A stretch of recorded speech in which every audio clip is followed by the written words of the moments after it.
The rain hammered against the kitchen window, like tiny fists demanding entry, each drop a sharp reminder of how small I'd become in this vast, indifferent city. My fingers trembled as I scrubbed at the stubborn wine stain on the marble counter, the ammonia burning my nostrils, mixing with the lingering scent of expensive cigars and leather that still clung to the air from tonight's private event. 3 years in New York, and I was still just another invisible hand keeping the machine running, cleaning up after people who would never see my face. The restaurant had emptied hours ago, but I remained as always, finishing what others left behind.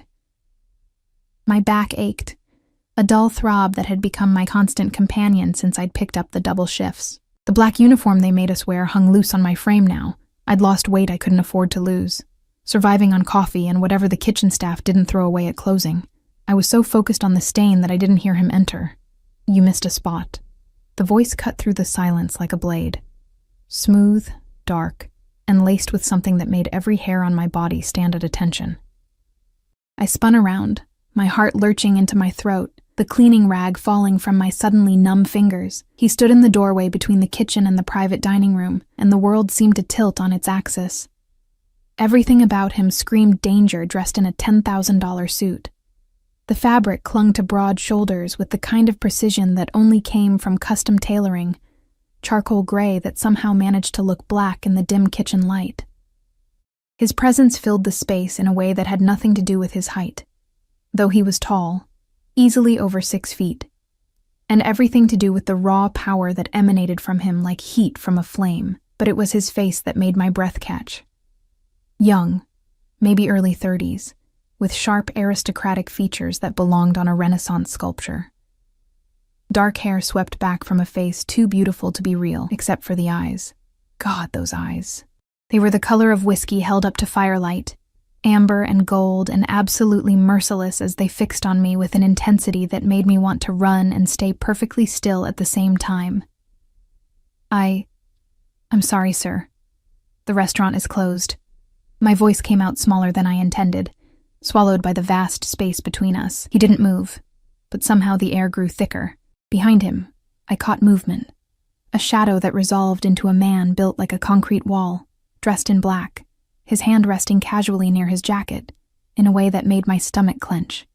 Security, the kind that didn't ask questions before acting. "I'm aware." He took a step forward, and I instinctively backed against the counter, my hip hitting the edge hard enough to bruise. "I own the building." Of course he did. Men like him owned everything. The scent of him reached me then, expensive cologne, something with notes of cedar and smoke, underlaid with something darker, more primal.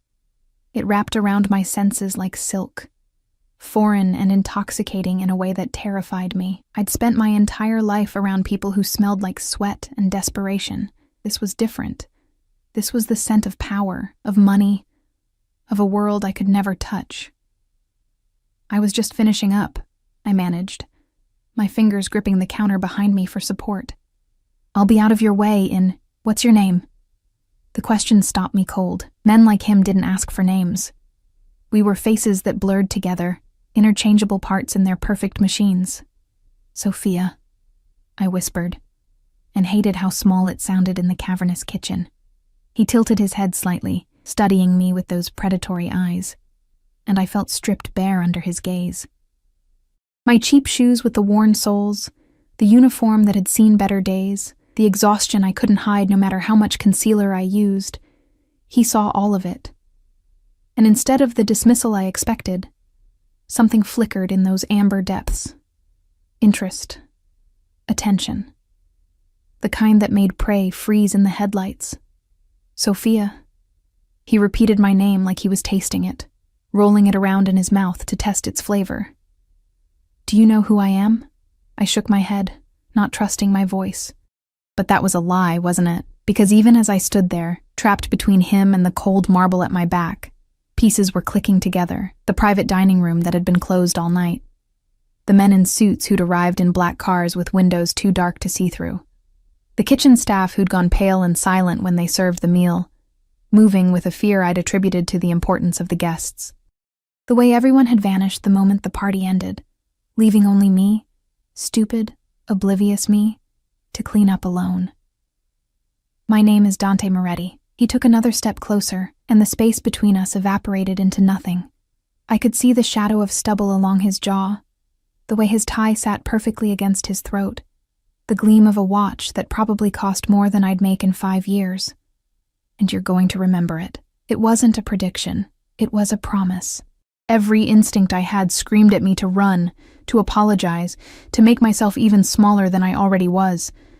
But my body had betrayed me, frozen in place, caught between terror and something else, something that made my pulse race for reasons that had nothing to do with fear. I should go. The words tumbled out desperately. I'm sorry for disturbing. You didn't disturb anything. His voice dropped lower, intimate in a way that made heat crawl up my spine despite the ice in my veins. In fact, I've been watching you all evening. The confession should have terrified me. It did terrify me, but it also sent a jolt of something electric through my body, settling low in my stomach like liquid fire. Watching me? I echoed stupidly. Through the kitchen door. He gestured slightly toward the small window in the door that separated the dining room from the kitchen. You move like you're trying to disappear. Like if you're quiet enough, small enough, the world will forget you're there. His observation cut too close to the bone, exposing truths I'd never spoken aloud. I was trying to disappear. Every day, every shift, every moment I spent scrubbing floors and washing dishes. I was trying to make myself invisible enough that life would stop hurting so much. I don't... My protest died as he moved closer still. Close enough that I could feel the heat radiating from his body, close enough that the expensive cologne became a drug in my lungs. You do. His hand came up and I flinched. I couldn't help it. But he didn't strike. Instead, his fingers caught a strand of hair that had escaped my messy bun, tucking it behind my ear with a gentleness that seemed impossible from a man who radiated violence like others radiated warmth. The question is why? What are you running from, Sophia? Nothing. I'm not. The lie tasted bitter on my tongue. Everyone's running from something. His thumb brushed against my cheekbone, and I gasped at the contact, my skin burning where he touched. The smart ones just run faster. I should have pulled away, should have ducked under his arm and bolted for the door, but I was paralyzed, caught in the gravity of him, drowning in those amber eyes that saw too much, understood too much. I need to finish cleaning, I whispered, the last desperate attempt to break whatever spell he was weaving around us. No. The word was soft but absolute. You need to come upstairs with me. The world stopped. My heart stopped. Everything stopped. What? The question came out as barely more than a breath. I have a proposition for you. He stepped back slightly, giving me space that somehow felt like abandonment. Come upstairs to my office. Have a drink. Hear what I have to say. I can't. My mind scrambled for excuses, for reasons, for anything that would let me escape this moment. I have to get home. Where's home? The question was casual, but his eyes were anything but. That studio apartment in Queens? The one with the broken heater and the landlord who hasn't fixed the leak in 3 months? Ice flooded my veins. How do you? I make it my business to know things. He said it like it was the most natural thing in the world, like invading my privacy was just another Tuesday evening. I also know you're 2 months behind on rent, that you're working 3 jobs just to keep that shithole, that you send money back to your mother in Pennsylvania every month even though you can barely feed yourself. Each word was a hammer blow, shattering the illusion of anonymity I'd wrapped around myself like armor. He'd peeled away my layers, exposing the raw desperation underneath, and I had no defense against it. Why? The question came out broken, barely held together. Why would you know any of that? Because I wanted to. His smile was dangerous, beautiful in the way a predator was beautiful. And I always get what I want, Sophia. Always. The certainty in his voice should have repulsed me. Instead, it ignited something treacherous in my chest. A spark of want, of need, of the dangerous fantasy that someone like him could want someone like me. I'm nobody, I said, trying to make him understand. You're someone who caught my attention. He held out his hand, palm up, an invitation and a command all at once, and that's the most dangerous thing you could be. I stared at his hand, Strong fingers, immaculate nails, a signet ring on his pinky that probably had more history than I had future. Taking it would change everything. I knew that with a bone-deep certainty that terrified me. Whatever waited upstairs, whatever proposition he had, it would mark a before and after in the story of my life. Behind him, the security guard shifted. A subtle reminder that I wasn't really being given a choice. Not really. Men like Dante Moretti didn't make requests. They made offers that sounded like requests, and the smart move was always to accept. But something in me hesitated, some last scrap of self-preservation that recognized the cliff edge I was standing on. What if I say no? I needed to know, needed to understand exactly how much power I was surrendering. His smile widened, but it never reached his eyes. Then you walk out that door, go home to your broken apartment, and wake up tomorrow to the same life you've been living. Nothing changes. Nothing gets better. He paused, letting the words sink in like stones. But you'll always wonder what might have happened if you'd been brave enough to say yes. The manipulation was transparent, obvious even to me in my exhausted, terrified state. But that didn't make it less effective, because he was right. If I walked away now, I'd spend the rest of my life wondering, and wondering, I'd learned, was its own special kind of torture. My hand moved before my brain caught up, fingers trembling as they touched his palm. His hand closed around mine immediately, warm and strong and absolutely inescapable. The contact sent electricity shooting up my arm, settling in my chest like lightning in a bottle. "Good girl," he murmured, and the words shouldn't have affected me the way they did. Heat pooling in my stomach, breath catching in my throat, he tugged me gently away from the counter, and I followed, my legs moving on autopilot. The security guard fell into step behind us as Dante led me through the kitchen, past the dining room where hours ago I'd glimpsed him through that window, eating and drinking and commanding the attention of every man at the table with nothing more than his presence. We reached an elevator I'd never noticed before, hidden behind what I'd thought was a storage closet. Dante pressed his palm against a scanner, and the doors slid open with a soft hiss, revealing an interior of polished wood and brass that looked like it belonged in a different century. As we stepped inside, his hand still holding mine, I caught our reflection in the brass-framed mirror. The contrast was devastating. Him, immaculate and powerful, every inch the king of whatever dark empire he ruled. Me, small and faded beside him, a shadow trying to stand in the sun. The doors closed with a definitive click, sealing us in together, and as the elevator began its ascent, I couldn't shake the feeling that I'd just made the biggest mistake of my life. Or maybe, I thought, as his thumb traced slow circles against my wrist, it was the first real choice I'd ever made. The elevator climbed higher, carrying me toward whatever waited in the darkness above, and all I could think was that I'd never been more terrified or more alive in my entire life. The elevator doors opened onto a world I'd only seen in movies. The penthouse spread before me like a fever dream rendered in marble and glass, floor-to-ceiling windows that transformed the New York skyline into a glittering backdrop, furniture that looked like it belonged in a museum, art on the walls that I suspected was original despite my complete inability to afford such knowledge. Everything gleamed with the kind of cleanliness that came from people like me scrubbing it daily, people who vanished into service hallways before anyone important could see them. Dante's hand remained wrapped around mine as he guided me inside, and I felt the security guard's presence fade as he took position outside the elevator, a silent sentinel between this world and everything else. "Sit."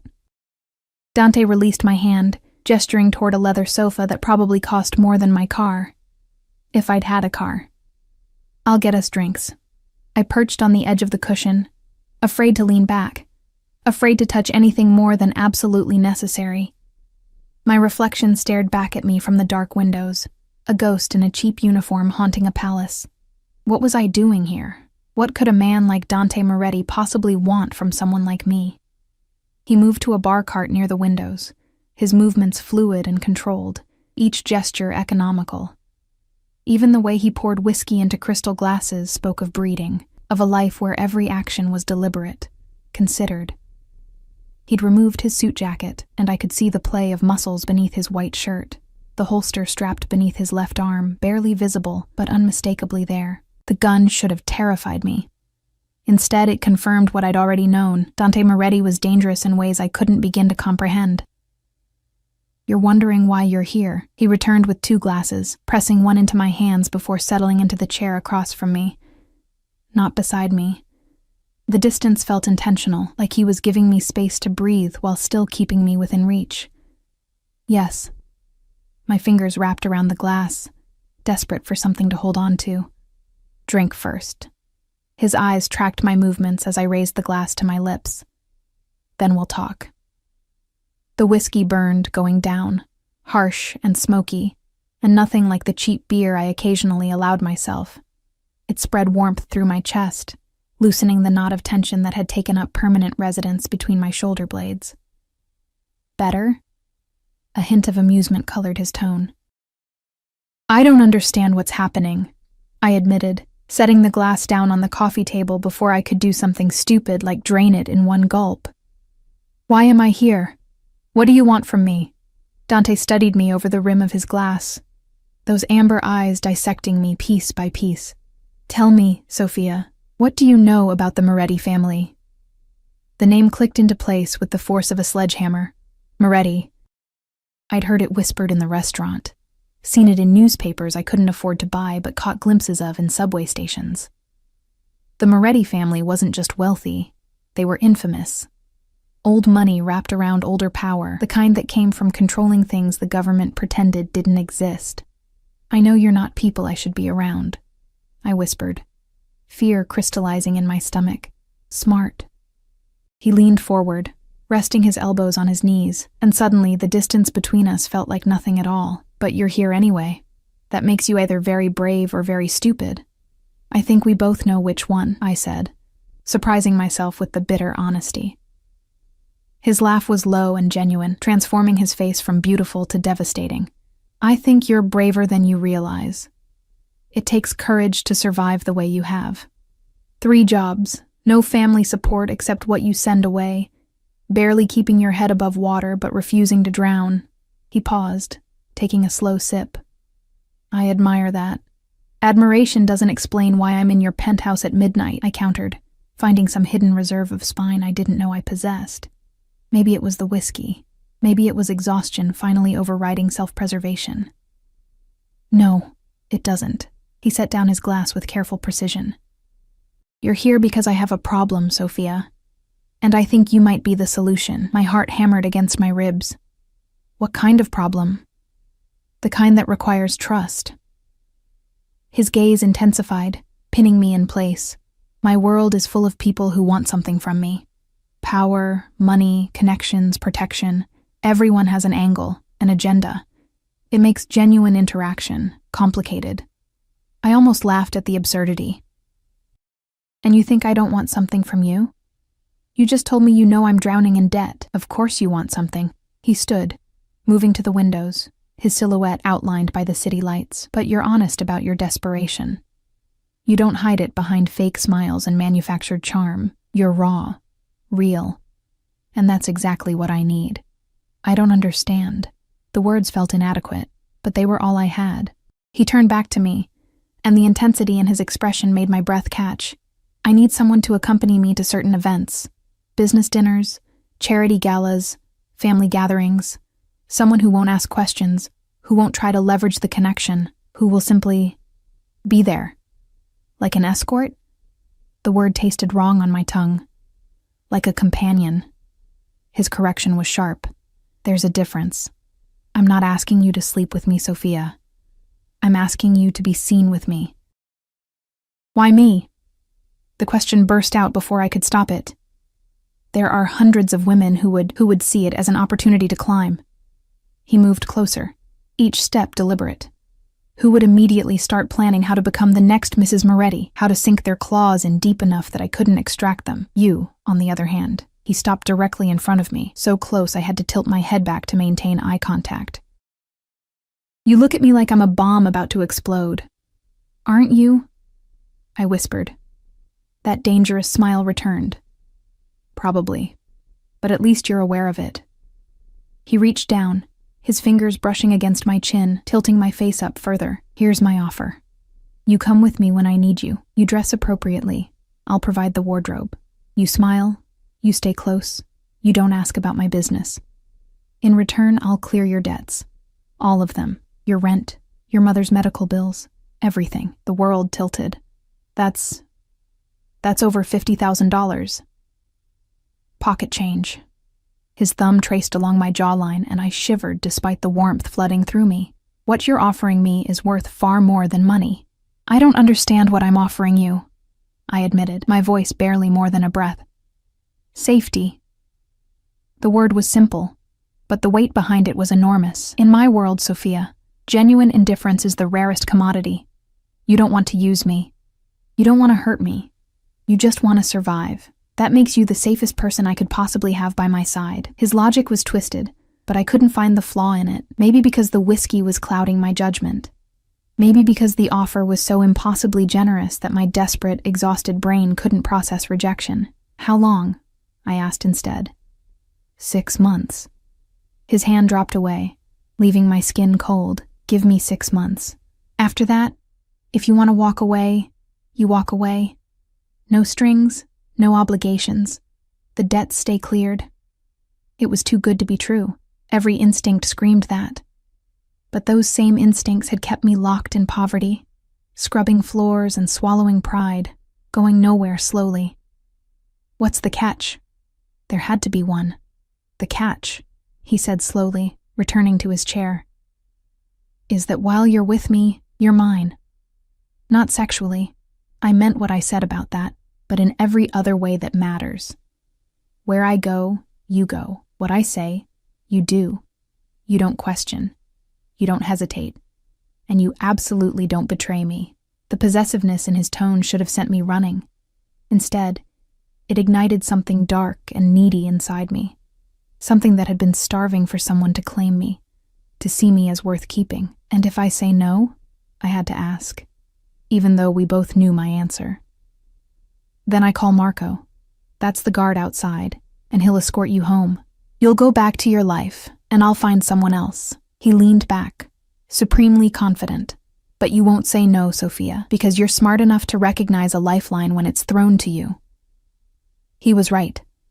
I hated that he was right. But sitting there in that impossible penthouse, wearing my threadbare uniform, feeling the weight of every unpaid bill and every exhausted morning, I knew I couldn't refuse. This was my chance. Maybe my only chance. Okay. The word fell from my lips like a stone into still water, creating ripples that would reshape everything. Triumph flashed across his features, quickly masked. Say it properly. I want to hear you agree to the terms. I'll do it. My voice strengthened slightly. 6 months. I'll be your companion. I'll go where you go, do what you say. No questions, no betrayal. And you'll be mine. He prompted, his eyes gleaming. And I'll be yours. The words sent a thrill of fear and something else through me. He stood, moving to a desk near the windows, returning with a thick envelope. First month's payment. Consider it a signing bonus. Tomorrow someone will come to your apartment to take your measurements. By tomorrow night, you'll have a new wardrobe. Friday evening, I have a charity gala. That's where we start. I took the envelope with shaking hands, too afraid to open it. This is really happening. This is really happening, he confirmed, then checked his watch. Elegant, European, probably worth more than everything I owned combined. It's late. Marco will drive you home. The dismissal was clear, but I found myself hesitating. Why me? I asked again, needing to understand. Really, why me? Dante moved closer, his hand coming up to cup my cheek with unexpected tenderness, because when you look at me, you see a man. Not a name, not a reputation, not an opportunity, just a man. And I haven't been just a man in a very long time. Before I could respond, before I could process the vulnerability hidden in those words, he stepped back. Marco will be waiting. Go home, Sophia. Get some sleep. Your life changes tomorrow. I stood on unsteady legs, still clutching the envelope. As I moved toward the elevator, I felt his eyes tracking my every step, the weight of his attention like a physical touch. At the threshold, I turned back. He stood silhouetted against the windows, hands in his pockets, looking every inch the king of his dark domain. Beautiful and dangerous, and absolutely certain of his power. "Thank you," I whispered, though I wasn't sure what I was thanking him for. The money? The offer?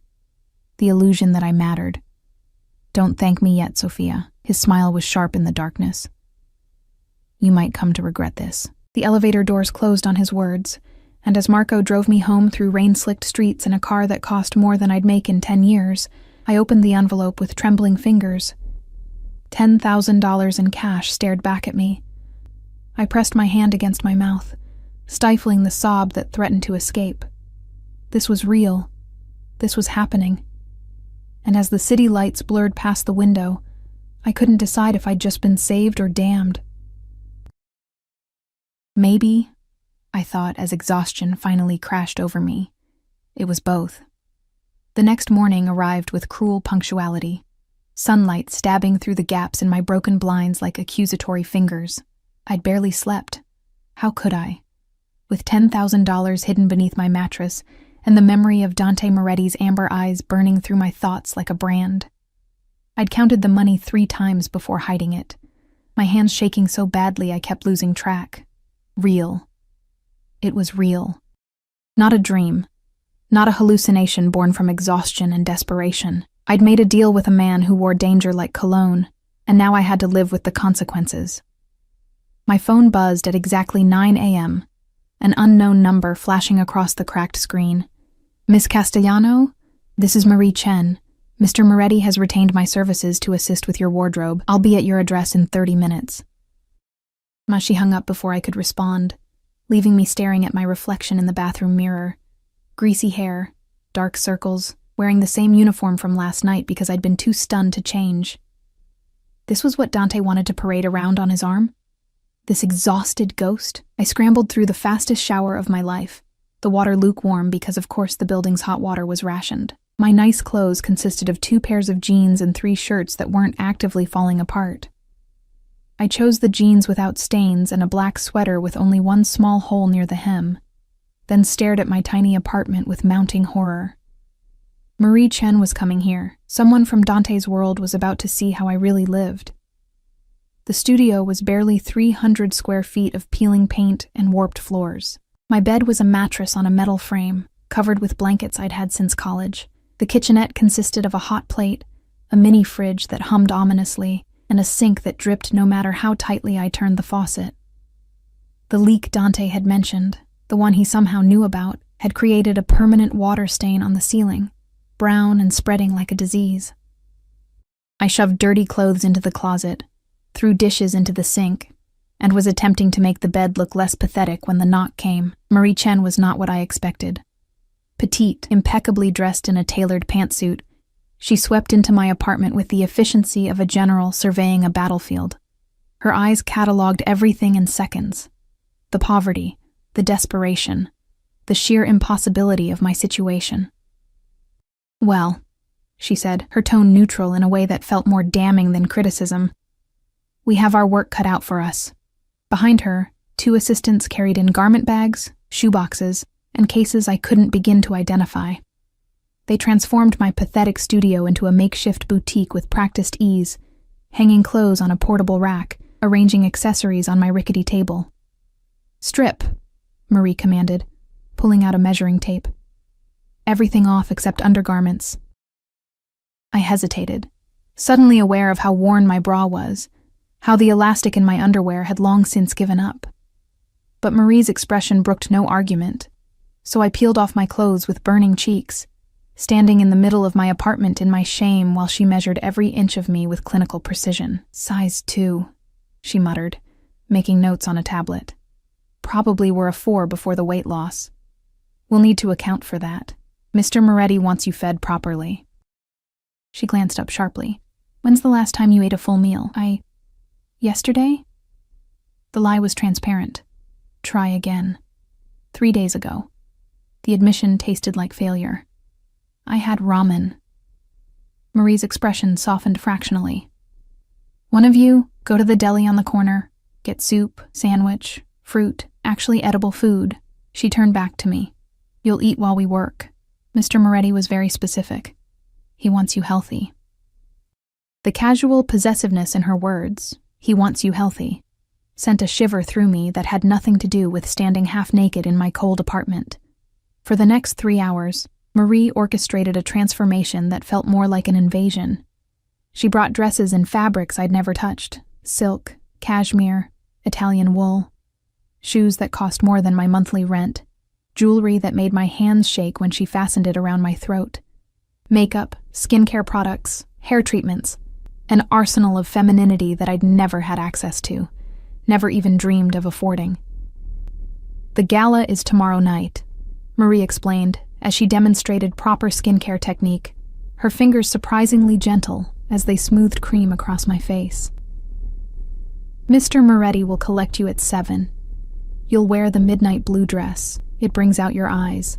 Hair down, minimal jewelry. He wants you to look elegant but not ostentatious. Does he always dictate what women wear? The question escaped before I could stop it. Marie's smile was knowing. Mr. Moretti dictates everything, Miss Castellano. The sooner you accept that, the easier your life will be. She stepped back, examining me with a critical eye, but for what it's worth, his taste is impeccable. Trust him. Trust him. The man who'd invaded my privacy, learned my secrets, and bought my compliance with money I desperately needed. Trust him. What else should I know? I asked instead, watching as her assistants packed away the clothes I wouldn't be wearing tomorrow, leaving only the essentials. Don't speak unless spoken to at first. Just observe. Don't drink too much. Mr. Moretti needs you clear-headed. Don't wander away from him. There will be people there who would love to use you against him. She paused, her expression turning serious. And whatever you see, whatever you hear, forget it the moment you leave. His world has rules, Miss Castellano. Break them, and the consequences are severe. Fear crawled up my spine. What kind of consequences? The kind we don't discuss. Marie handed me her card. My number. Call if you need anything before tomorrow. Mr. Moretti wants you comfortable. After they left, my apartment looked both better and worse. The new clothes hanging in my closet mocked everything else I owned. The skincare products lined up on my bathroom sink seemed to highlight the water damage and mold. I was Cinderella with one foot in the ball and one still trapped in the ashes. I forced myself to eat the sandwich they'd brought, though it sat like stones in my shrunken stomach. Then I pulled out my laptop, ancient, held together with tape and prayer, and did what I should have done last night. I researched Dante Moretti. The results made my blood run cold. Articles about the Moretti family's alleged connections to organized crime, photographs of Dante at exclusive events, always surrounded by men who looked like they killed people for a living, a Wikipedia page that listed his business ventures, nightclubs, restaurants, real estate, but everyone knew those were fronts. The comments sections whispered about protection rackets, money laundering, worse things that people were too afraid to name, and the women. God, the women. Photographs of Dante with a rotating cast of beautiful, polished women on his arm, models, actresses, socialites, none lasting more than a few months before disappearing from his side. What happened to them? Where did they go? The internet offered no answers, just speculation and rumor. One article from 6 months ago caught my attention. Moretti Empire in turmoil after betrayal. The details were vague, protected by legal threats, but it mentioned a trusted associate who'd stolen from the family. The associate had vanished shortly after the article published. No body found. No arrests made. Just gone. I slammed the laptop shut, my heart racing. What had I agreed to? What had I walked into? My phone buzzed again. Another unknown number. Sophia. Dante's voice poured through the speaker like dark honey, and despite everything I'd just read, my body responded. Pulse quickening, breath catching. Marie tells me the fitting went well. She's very thorough, I managed, hating how breathless I sounded. She's the best. A pause. How are you feeling about tomorrow? Terrified. Excited. Completely out of my depth. Fine. His low chuckle suggested he knew I was lying. You researched me. It wasn't a question. My blood froze. How did you... I know everything you do, Sophia. I told you that. No anger in his tone, Just certainty. What did you find? Enough to know I should be afraid of you. Honesty seemed safer than lies. Good. The word wrapped around me like chains. Fear will keep you careful. Careful will keep you safe. And I need you safe, Piccola. Do you understand? The Italian endearment, little one, shouldn't have affected me, but it did. Why do you need me safe? Because you're mine now. Absolute, simple, terrifying. What's mine, I protect. What threatens what's mine, I destroy. Those are the rules. I should have argued, should have pushed back against the possessiveness that dripped from every word. But sitting in my pathetic apartment, surrounded by evidence of his wealth and power, I felt the truth settle into my bones. I wasn't a companion. I was a possession. And Dante Moretti protected his possessions with the same ruthlessness he used to eliminate his enemies. I'll be ready tomorrow, I whispered, because what else could I say? 7 o'clock. Wear what Marie selected. And Sophia? His voice dropped lower, intimate. Sleep well tonight. Tomorrow you enter my world. There's no going back after that. He hung up before I could respond, leaving me clutching the phone like a lifeline in shark-infested waters. That night, I dreamed of amber eyes and silk ties, of hands that could caress or kill with equal ease. I dreamed of drowning in luxury while chains made of gold wrapped around my wrists, and when I woke, gasping, in the cold darkness of my apartment, I couldn't tell if the dreams were warnings or promises. Friday evening arrived too quickly and not quickly enough. I spent the day in a haze of anxiety, calling in sick to my shifts. The first time I'd ever done that. The money hidden under my mattress whispered that I could afford it now. But guilt gnawed at me anyway. My co-workers depended on me. My boss would be furious, but Dante had made it clear. When he called, I answered. Everything else was secondary. I started getting ready at 5, following Marie's instructions with trembling hands. The shower, the lotions, the careful application of makeup that made me look like a stranger. Polished, elegant, almost beautiful. The midnight blue dress slid over my skin like water, hugging curves I'd forgotten I had. The neckline dipping low enough to be sophisticated without being indecent. The heels added 3 inches to my height, but felt like stilts. I practiced walking in my tiny apartment, wobbling like a newborn deer, until I could manage a few steps without breaking my ankle. By 6:45, I was ready. By 6:55, I was pacing. By 7 exactly, the knock came. But it wasn't Dante at my door. It was Marco, the security guard from the elevator, his expression neutral as he took in my transformation. Mr. Moretti is waiting downstairs, Miss Castellano. Of course he was. Men like Dante didn't climb stairs to collect their possessions. They waited, and the world came to them. Marco escorted me down the narrow stairwell, no elevator in my building, and out onto the street where a black car idled at the curb. Not just any car, a Bentley, sleek and dangerous. Windows tinted so dark I couldn't see inside. Marco opened the back door, and suddenly I was face to face with Dante Moretti. If he'd been devastating in a suit before, he was absolutely lethal in a tuxedo. Black on black, tailored to perfection, a bow tie that somehow made him look both civilized and savage. His hair was swept back, revealing the sharp planes of his face, and those amber eyes tracked every inch of me with an intensity that made my skin burn. Bellissima, he murmured, the Italian rolling off his tongue like a caress. Get in, Sophia. It's time. I slid into the car beside him, hyper-aware of every point where our bodies almost touched, and as Marco closed the door, sealing us in leather-scented luxury, I felt the last threads of my old life fall away. Dante's hand found mine in the darkness, his fingers threading through mine with possessive certainty. Ready? He asked, though we both knew it didn't matter if I was or not. The car pulled away from the curb, carrying me toward a world of glittering danger, and all I could do was hold on to Dante's hand and pray I'd survive what came next. The gala was held at the Metropolitan Museum of Art, because of course it was. Dante's world didn't do things halfway. If there was going to be a party, it would be in a temple to beauty and wealth, surrounded by art worth more than small countries. The car glided to a stop at the base of the museum's iconic steps, where a red carpet stretched upward like a river of blood. Cameras flashed in the darkness, photographers jostling for position behind velvet ropes, their lenses hungry for the next shot, the next scandal. the next story to sell. My hand tightened involuntarily around Dante's, panic clawing at my throat. "Breathe, Piccola." His voice was low, meant only for me. "Stay close to me. Smile if you want, but you don't have to. Just don't look afraid." "I am afraid," I whispered. "I know." His thumb traced circles against my palm, a gesture that should have been comforting, but felt more like a claim being staked.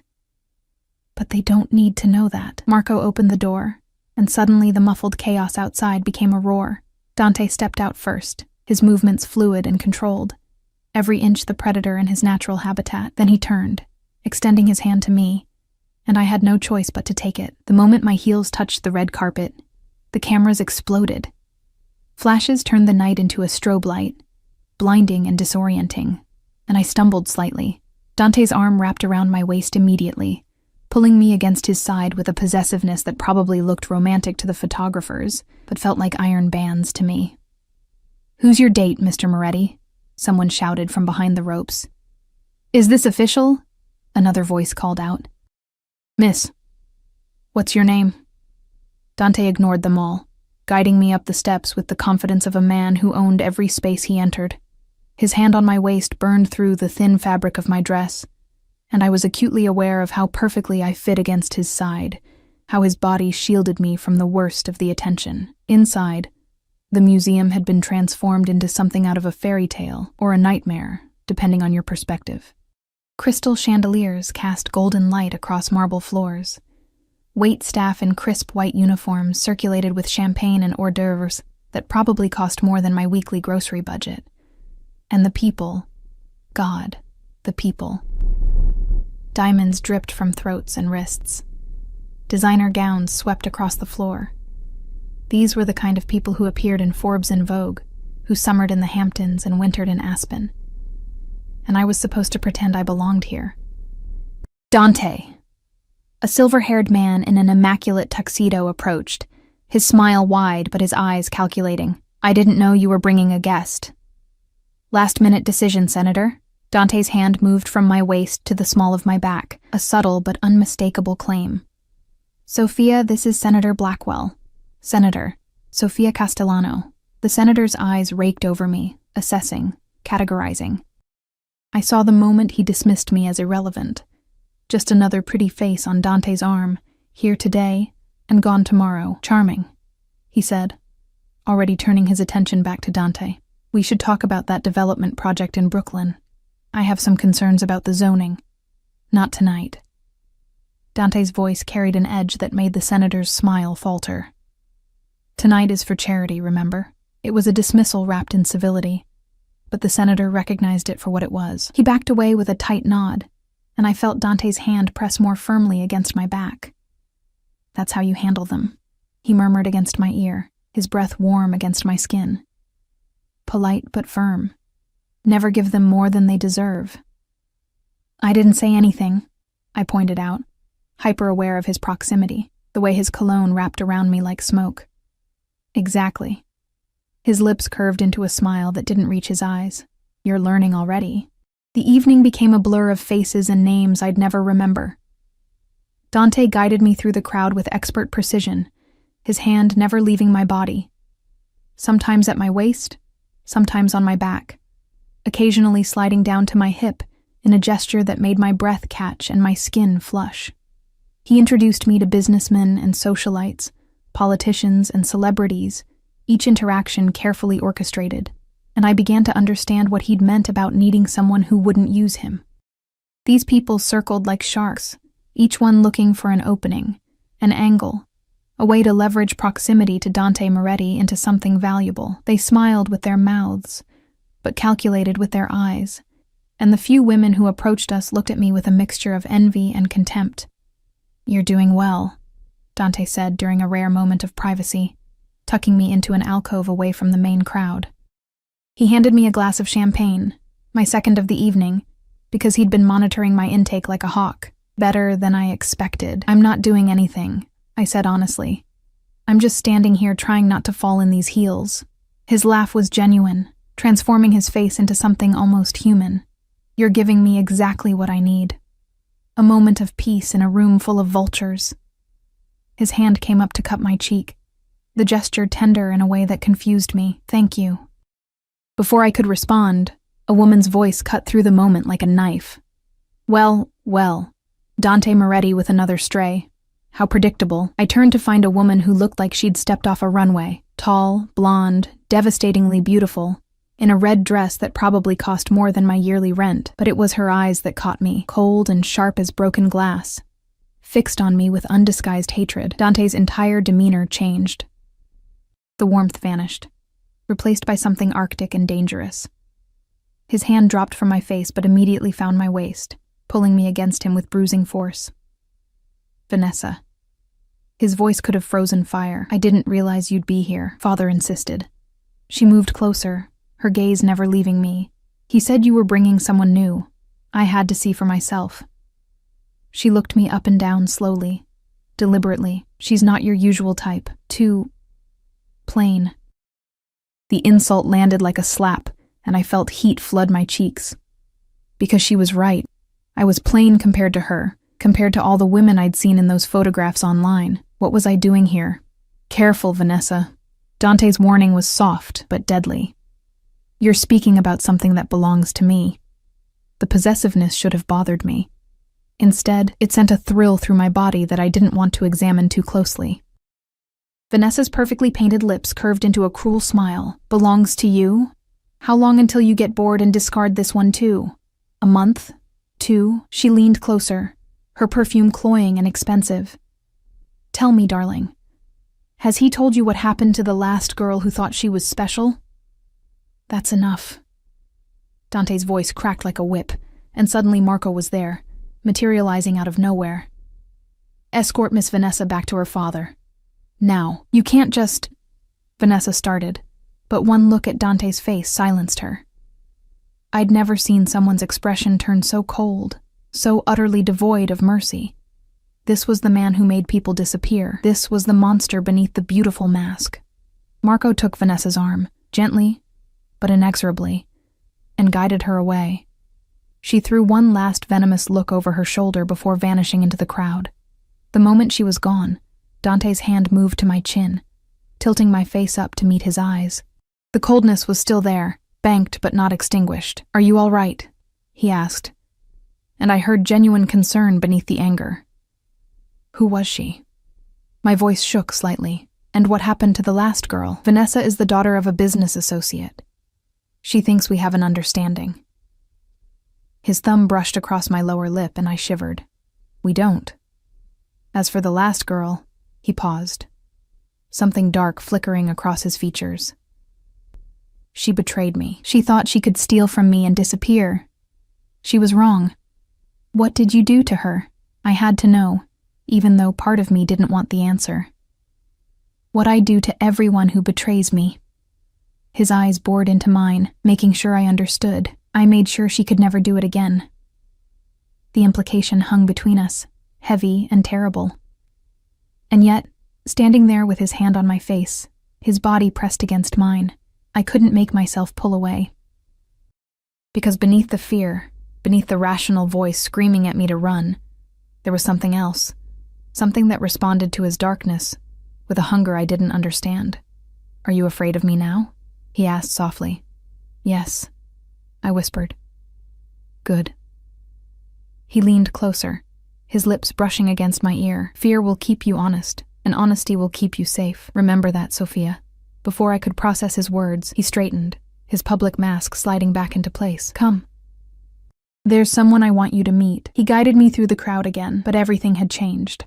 I was acutely aware of the danger radiating from him, of the way people instinctively moved out of his path, and I was aware of my own traitorous body, responding to his touch, despite knowing what he was capable of. We approached an older man holding court near a massive marble sculpture. 60s, distinguished, with silver hair, and eyes that missed nothing. The group around him parted immediately when they saw Dante approaching. "Uncle Salvatore." Dante's voice warmed slightly, the first genuine warmth I'd heard all evening. "I'd like you to meet Sofia Castellano."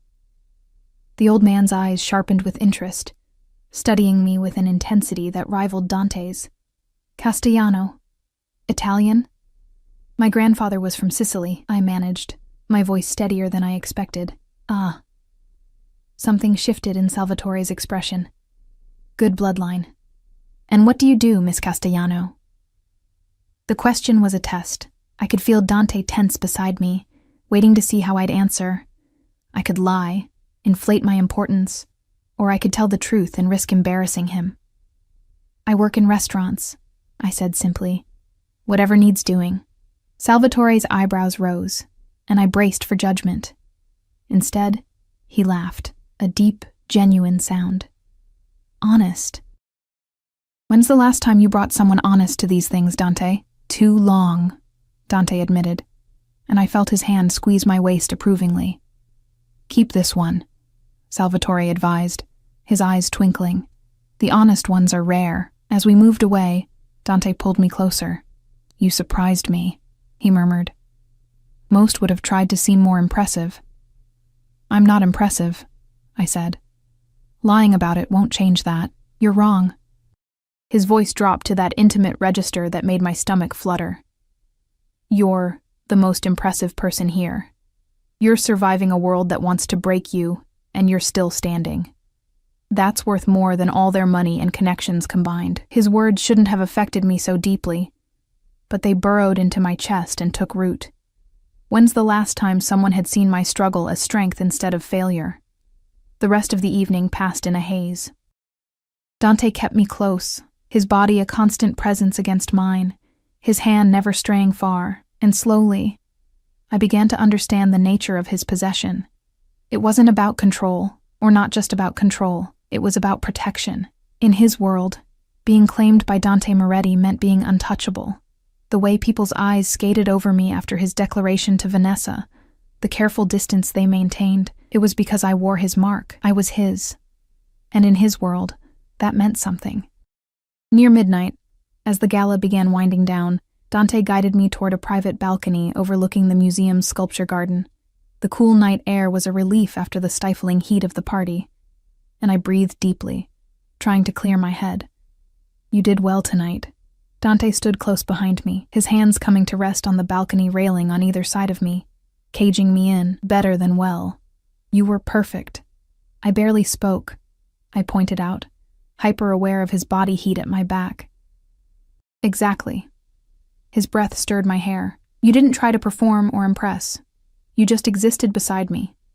Do you know how rare that is? I shook my head, not trusting my voice. In my world, everyone's an actor. Everyone's playing a role, angling for advantage. But you... His hands moved to my hips, and I gasped as he pulled me back against him. You're real. Raw. Mine. Dante. His name came out breathless. Say it again. A command, not a request. Dante, softer this time. His hands tightened on my hips. You feel this between us, don't you? This pull. I wanted to deny it. Wanted to maintain some shred of dignity, of self-preservation. But his body was pressed against mine, his scent surrounding me, and I couldn't lie. Not about this. Yes. The admission cost me, but it was the truth. Good. One hand left my hip, sliding up my side, across my ribs, stopping just below my breast, because I'm going to keep you, Sophia. Not for 6 months. Not for any defined period. I'm going to keep you until I decide I'm done. And that might be never. Terror and desire warred within me. That wasn't our agreement. Agreements change. His lips brushed against my neck and I shuddered. I changed my mind the moment I saw you in that kitchen, scrubbing counters like your life depended on it. You were so determined, so focused, completely unaware that I was watching, and I knew. You were going to be mine. You can't just decide that, I protested weakly. I just did. He turned me in his arms, and suddenly we were face to face, his eyes burning into mine. Tell me you don't want this. Look me in the eye and tell me you don't feel it too. Tell me, and I'll let you walk away right now. I opened my mouth to do exactly that, to save myself from whatever dark road he was leading me down, but the words wouldn't come, because he was right. I did feel it. This impossible, terrifying pull toward a man who was dangerous in every way that mattered. My silence was answer enough. That's what I thought. His hand cupped my face with devastating gentleness, "You're mine now, Sophia, and I protect what's mine." Then he kissed me. The kiss shattered every defense I'd carefully constructed, every rational argument about why this was wrong, dangerous, impossible.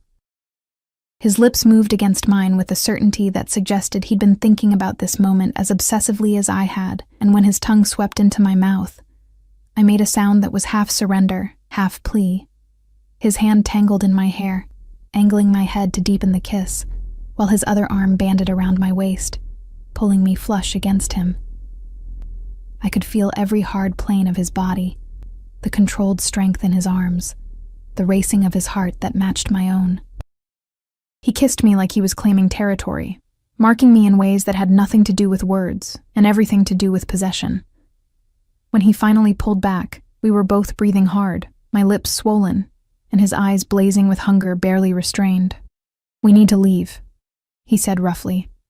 "Now, before I do something extremely inappropriate on this balcony." He didn't wait for my response, just took my hand and pulled me back through the gala. We moved quickly past the remaining guests, past the cameras at the entrance, down to where Marco waited with the car.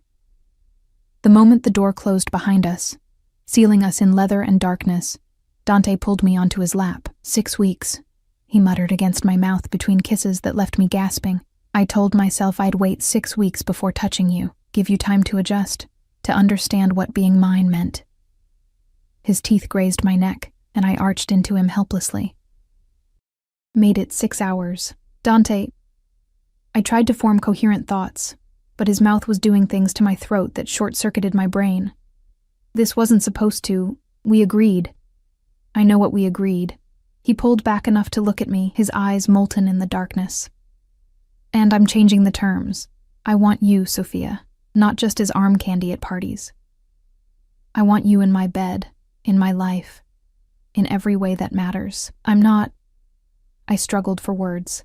"I'm not equipped for this. Your world, your life, the danger. I'll keep you safe." His hands framed my face, forcing me to meet his eyes. "That's what you don't understand yet. Nothing will touch you while you're mine. No one will hurt you, threaten you, or take you from me. I'll burn down the entire city first." The vow should have terrified me. Instead, something inside me, some broken, desperate part that had been alone for too long, believed him. "What if I say no?" I had to ask, even though we both knew I wouldn't. "Then I'll court you properly." His thumb traced my lower lip. "Flowers, dinners, the whole traditional routine. I'll wait until you say yes." He paused, his expression turning predatory. "But you won't say no, Sophia, because you want this as much as I do." He was right, and we both knew it. So instead of arguing, I kissed him again, pouring every confused emotion into the contact. Fear and desire and desperate need all tangled together until I couldn't separate them anymore. The drive to his penthouse passed in a blur of heated kisses and whispered promises. By the time we stumbled through his door, my dress was half unzipped and his bow tie hung loose around his neck. He pressed me against the wall of his entryway, his body pinning mine, his mouth trailing fire down my throat. "Tell me to stop." His voice was ragged. "If you want to stop, tell me now." But I didn't want to stop. For the first time in years, I wanted something for myself. Not survival, not responsibility.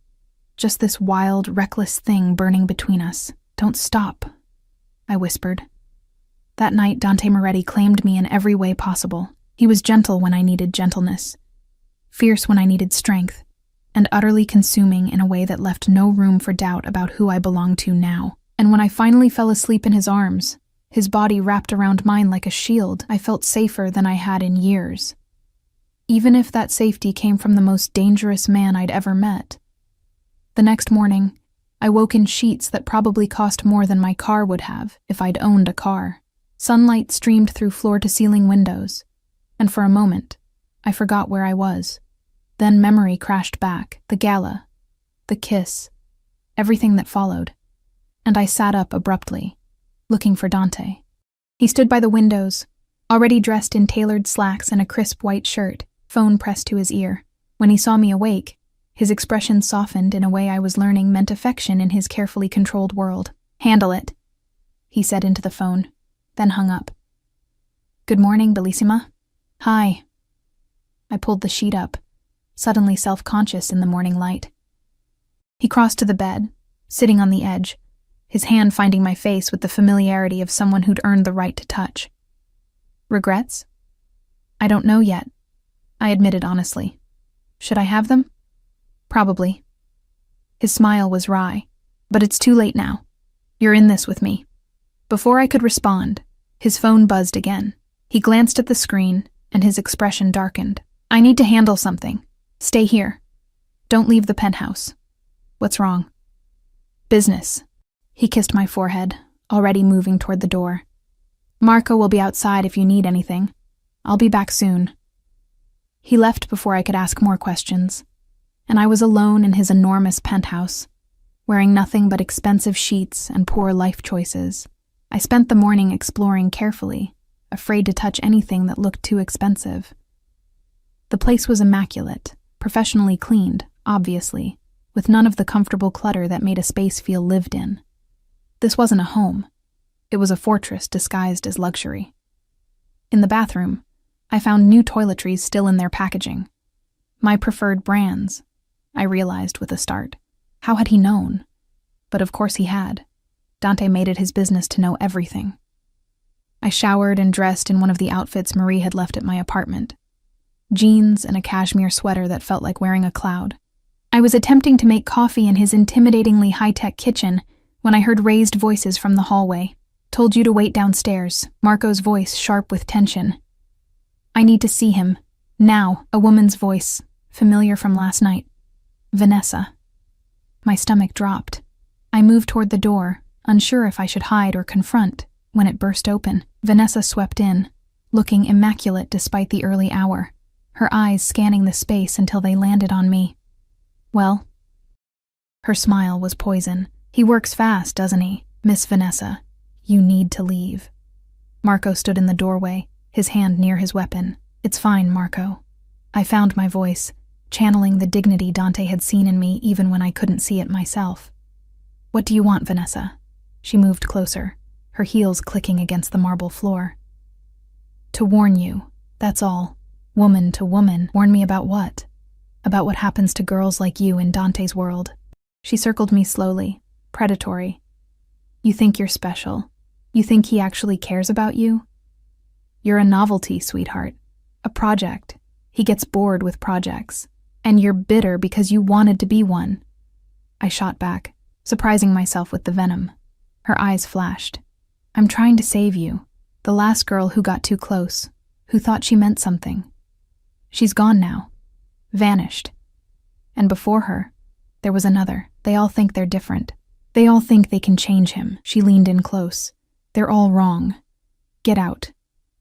Dante's voice cut through the tension like a blade.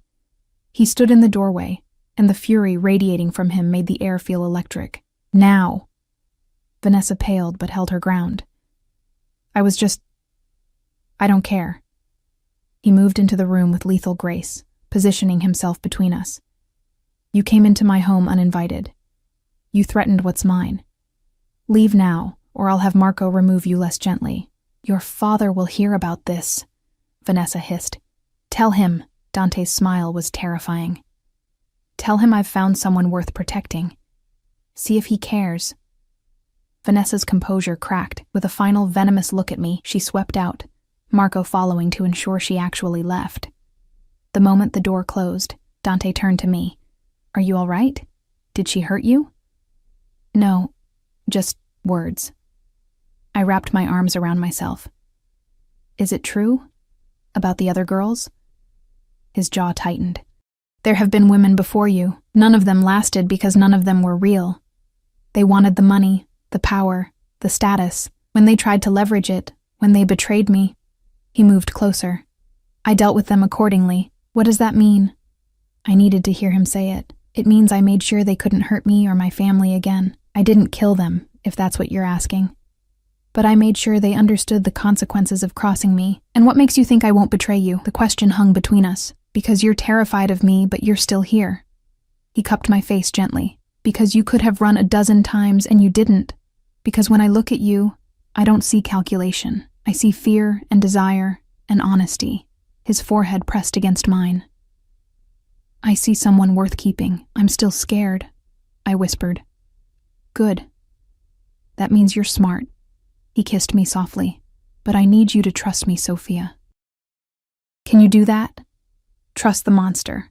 Trust the man who admitted to destroying people who crossed him. Trust someone who'd invaded my privacy and bought my compliance. But when I looked into his eyes, I saw something beneath the predator. Vulnerability, loneliness, the desperate need to find something real in a world built on lies. And I realized we weren't so different, him and me. Both of us trying to survive in worlds that wanted to break us. Both of us desperate for something genuine. I'll try, I said finally.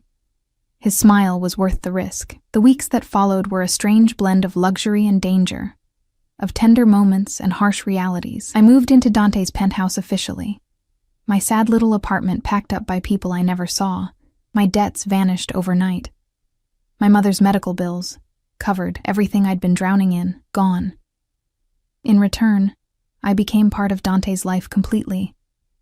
I attended business dinners where men discussed things I pretended not to hear. I learned to stand silently at his side, reading the room for threats while he conducted business. I became fluent in the language of his world, the careful distances, the coded words, the understanding that some questions were never asked. But at night, in the darkness of his bedroom, he was just Dante, just a man who held me like I was precious, who whispered plans for a future I was afraid to believe in, who made me feel seen in ways no one ever had. I have something to tell you, he said one evening. 3 months into our arrangement, we sat on his balcony, the city glittering below us, his arm around my shoulders. About my father. I tensed. He rarely spoke about his family beyond Salvatore. He wants to meet you. Officially. Dante's voice was careful. It means he's accepting you as part of this family. Is that good? I asked. It's everything. He turned to look at me, his eyes serious. It means you're not temporary anymore, Sophia. It means you're permanent. Mine. Family.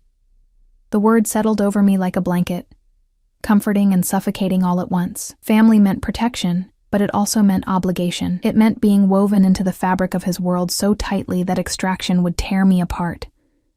Okay, I said simply, because what else could I say? I was already in too deep to swim back to shore. The meeting with his father was scheduled for the following week, but it never happened, because 4 days later, I woke up nauseous, my body rejecting breakfast with violent insistence. At first, I thought it was food poisoning. Then, I thought it was stress, but when it continued for 3 days straight, accompanied by exhaustion and heightened emotions, I knew with a certainty that made my blood run cold. I was pregnant. The pregnancy test I bought at a pharmacy 3 blocks from Dante's building, too afraid to buy it anywhere closer, confirmed what my body already knew. 2 pink lines that changed everything. I stared at the test in the pharmacy bathroom, my hand shaking so badly I nearly dropped it. What was I going to do? How could I tell Dante? We'd been careful, mostly careful, but apparently not careful enough. And now, I was carrying the child of a man who destroyed people for betraying him, who'd built his life on violence and control. What kind of father would he be? What kind of life could I give a child in his world? I wrapped the test in toilet paper and shoved it deep in my purse, my mind racing. I needed time to think, to figure out how to tell him, to understand what this meant for us. But fate, it seemed, had other plans. That evening, Dante came home earlier than usual, his expression thunderous. We have a problem. What kind of problem? I asked, trying to keep my voice steady, hyper-aware of the pregnancy test hidden in my purse across the room. Someone's been asking questions about you, about your background, your family, why you're with me. His eyes burned with barely contained fury. Someone's trying to use you against me. My blood ran cold. Who? I don't know yet, but I will. He pulled me against him, his arms like steel bands. I'm sending you away, somewhere safe, just until I handle this. No. The word burst out before I could stop it. I'm not leaving you. It's not a request, Sophia. His voice turned hard. You're in danger, real danger, and I won't risk you. We argued for hours, his insistence meeting my stubborn refusal. I couldn't leave now. Not when I needed to tell him about the baby. Not when everything was about to change. Finally, exhausted, we went to bed. The argument unresolved. Dante held me tightly, as if he could protect me through sheer force of will, and I lay awake, one hand pressed against my still flat stomach, wondering how to tell him that he wasn't just protecting me anymore. The next morning I woke alone. Dante had left early, a note on his pillow saying he'd be back by evening. I spent the day in a haze of anxiety, the pregnancy test burning a hole in my consciousness. I needed to tell him. Today. When he got home, I'd tell him everything. But when evening came, it wasn't Dante who walked through the door. It was Marco, his face grave. "Miss Sophia, you need to come with me. Now. What's wrong? Where's Dante?" "There's been an incident. He's fine," Marco added quickly, seeing my panic. "But he needs you somewhere secure. Please. We need to go." I grabbed my purse, the purse with the test still hidden inside, and followed Marco to the car. We drove through the city in tense silence, taking turns I didn't recognize, heading toward a part of town I'd never been. "Where are we going?" I finally asked. "Safe house." Mr. Moretti's orders. Marco's eyes never stopped scanning the streets. "Someone made a move tonight. He wants you protected until it's handled." The safe house turned out to be a nondescript building in Queens, the kind of place no one would look twice at.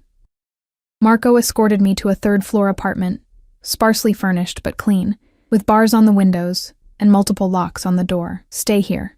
Don't leave for any reason. Don't answer the door unless you hear the code word." He handed me a phone, a burner, by the looks of it. "Mr. Moretti will call when it's safe." "Marco. He'll explain everything." Marco's expression softened slightly. "He's trying to protect you, Miss Sophia. Let him." Then he was gone, and I was alone in a strange apartment, pregnant with the child of a Mafia boss who'd just sent me into hiding. I spent that night clutching the burner phone, jumping at every sound, but the call never came. Hours stretched into dawn, and still nothing. I tried to stay calm, tried to trust that Dante knew what he was doing, but as morning light crept through the barred windows, panic began to set in. Where was he? What had happened? Was he safe? The phone finally rang at noon, and I nearly dropped it in my haste to answer. "Dante? Sophia." His voice was rough, exhausted. "Are you all right?" "I'm fine." "What happened? Where are you?" "I can't explain now, but it's handled. I'm coming to get you." He paused. "I'm sorry you had to spend the night there. I wanted you close, but it wasn't safe." "I don't care about that." Relief flooded through me. "I just need you here. 2 hours. I promise." His voice softened. "I love you, Sophia. I should have said it before, but I'm saying it now. I love you." The words hit me like a physical blow. "Dante. 2 hours," he repeated. Then the line went dead. I sat in stunned silence, his confession echoing in my ears. He loved me. This dangerous, beautiful, terrifying man loved me, and I was carrying his child. I pulled the pregnancy test from my purse, staring at those 2 pink lines. In 2 hours, I'd tell him. In 2 hours, everything would change again. But first, I needed to use the bathroom. The nausea was back with a vengeance. I'd just flushed, was washing my hands, when I heard it. The sound of the locks clicking open, too early. Dante had said 2 hours, and it had only been 10 minutes. "Marco?" I called out, drying my hands, my heart beginning to race. "Is that you?" No response. Just footsteps, heavy and deliberate, moving through the apartment. Fear froze me in place. I looked around the bathroom frantically, searching for a weapon, for an escape, but there was nothing.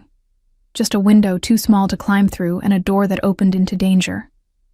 The footsteps stopped outside the bathroom. Then a voice, low and unfamiliar. "We know you're in there, Miss Castellano. Come out. We just want to talk." Every instinct screamed at me to stay hidden, to wait for Dante. But the test was still on the bathroom counter, visible evidence of my secret. I couldn't let them find it, couldn't let them have that weapon to use against Dante. I grabbed the test, shoving it in my pocket, and opened the door. 3 men stood in the apartment, all armed, all watching me with predatory interest. The leader smiled, and it was the cruelest expression I'd ever seen.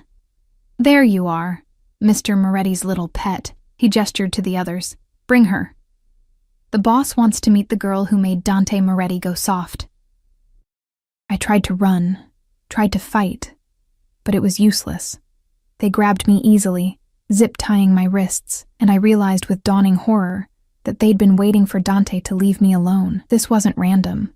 This was planned. As they dragged me toward the door, all I could think was, I never told him. I never told him about the baby. And now, I might never get the chance. They took me to a warehouse on the waterfront, the kind of place where screams wouldn't carry and bodies could disappear into the river without anyone noticing. They threw me into a chair, the metal cold against my back, and zip-tied my ankles to the legs. The leader, tall, scarred, with eyes like a dead fish, circled me slowly. "Do you know why you're here, Miss Castellano?" "No." My voice shook, but I forced myself to meet his gaze. "Because Dante Moretti took something from us. So we're taking something from him." He crouched in front of me, his smile widening. "You." Terror clawed at my throat, but beneath it something else stirred. Rage. These men thought I was just a possession to be traded, a weakness to exploit. They had no idea what Dante would do to them for this. "He'll kill you," I said flatly. "All of you. When he finds out, we'll already be gone. And you..." He reached out, his finger trailing down my cheek in a mockery of Dante's tenderness. "You'll be our message, our proof that the mighty Moretti isn't untouchable." The door burst open with explosive force, and Dante strode in like an avenging angel dressed in a blood-spattered suit. Behind him, Marco and half a dozen armed men fanned out, weapons drawn. The transformation in Dante was terrifying. This wasn't the man who held me gently at night, or whispered sweet words against my skin. This was the monster, unleashed and hunting. Sophia. My name was a command, his eyes finding me immediately, cataloging every injury, every terror. Then his gaze shifted to the leader, and his expression turned arctic. "You touched what's mine. Moretti?" The leader tried for bravado, but I heard the fear underneath. "This doesn't have to..." "You put your hands on her." Dante moved forward with lethal grace. "You zip-tied her wrists. You dragged her from a safe house I personally secured." Each word was punctuated by another step. "You made her afraid. It was just business." Dante's gun came up, the movement so fast I almost missed it. The shot echoed through the warehouse, and the leader crumpled, screaming, his kneecap shattered. "That was for touching her." Dante's voice was conversational, terrifying in its calm.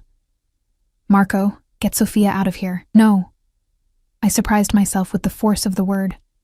"Not yet."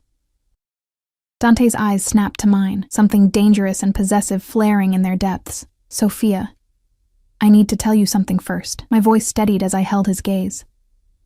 "Before anything else happens, I need you to know." Understanding flickered across his face. He holstered his weapon and crossed to me in 3 strides, cutting the zip ties with a knife that appeared from nowhere. His hands were gentle as he helped me stand, checking me over for injuries. "Tell me," he commanded softly, his hands cupping my face. I reached into my pocket, pulling out the crumpled pregnancy test. "I'm pregnant." The world stopped. Everyone in the warehouse froze, but I only saw Dante. Saw the shock ripple across his features, followed by something that looked like wonder, fear, and fierce possession all at once. "You're..." He couldn't finish the sentence, his eyes dropping to my stomach. "About 6 weeks, I think. I just found out. I was going to tell you, but then..."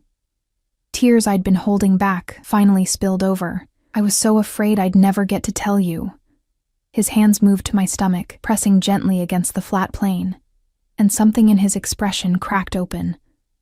"Mine," he breathed. "You're carrying my child." "Yes."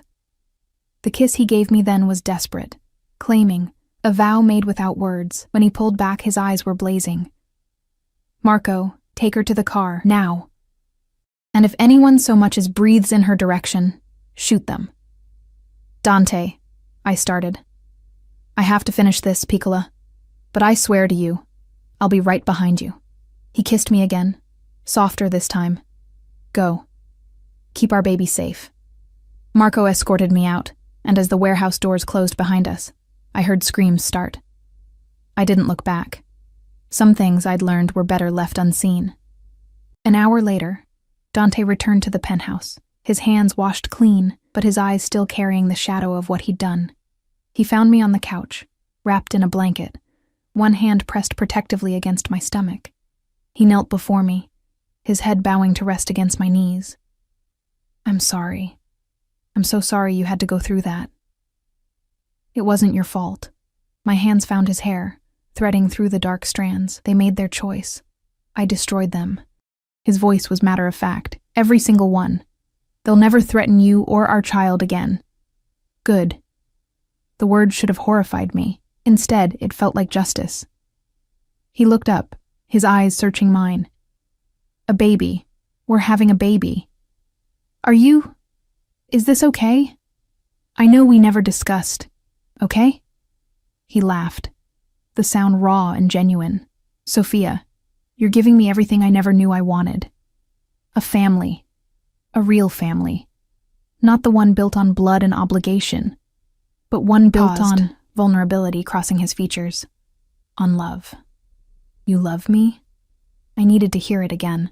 Needed to know last night's confession wasn't just fear talking, more than I thought possible. He rose, pulling me into his arms. You came into my world, terrified and desperate, and somehow you tamed the monster. You made me want to be better, to build something that won't crumble under the weight of violence. I didn't tame anything, I protested. You're still dangerous. For you. To protect you. His hand covered mine on my stomach. And now, to protect them. Our child will grow up safe, Sophia, I swear it. Over the next months, as my body changed and grew, so did our lives. Dante became fiercely protective, almost obsessively so. He moved business meetings to accommodate my doctor's appointments. He had the penthouse child-proofed months before it was necessary. He read parenting books with the same intensity he brought to business deals, and he loved me with a ferocity that sometimes scared me, but always anchored me. The night I went into labor, 7 months after that first encounter in the restaurant kitchen, Dante held my hand through every contraction, his face pale but determined. And when our daughter finally arrived, tiny, perfect, with my eyes and his dark hair, he cried. I'd never seen him cry before. The monster wept over his daughter, holding her like she was made of glass and starlight. Isabella, he whispered, naming her after his grandmother. My little queen. As I lay in the hospital bed, exhausted and euphoric, watching Dante cradle our daughter with infinite tenderness, I thought about the journey that had brought us here. From that rain-soaked kitchen to this moment, from a desperate woman scrubbing counters to a mother building a family with the most dangerous man in the city, it shouldn't have worked. We shouldn't have worked. But somehow, against all logic and reason, we did. I love you, I told him, the words coming easily now. He looked up from our daughter, his eyes shining.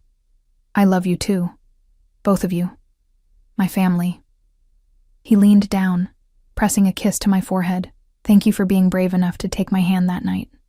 Thank you for seeing me when I was invisible. I whispered back. Outside the hospital window, the city glittered in the darkness, full of danger and possibility. But inside this room, we were safe, protected by love, and a man who would burn the world to keep us whole. I'd made a deal with a monster and found my salvation. And as Dante began to sing softly to our daughter in Italian, his voice carrying lullabies his grandmother had sung to him, I knew I'd make the same choice again, every single time.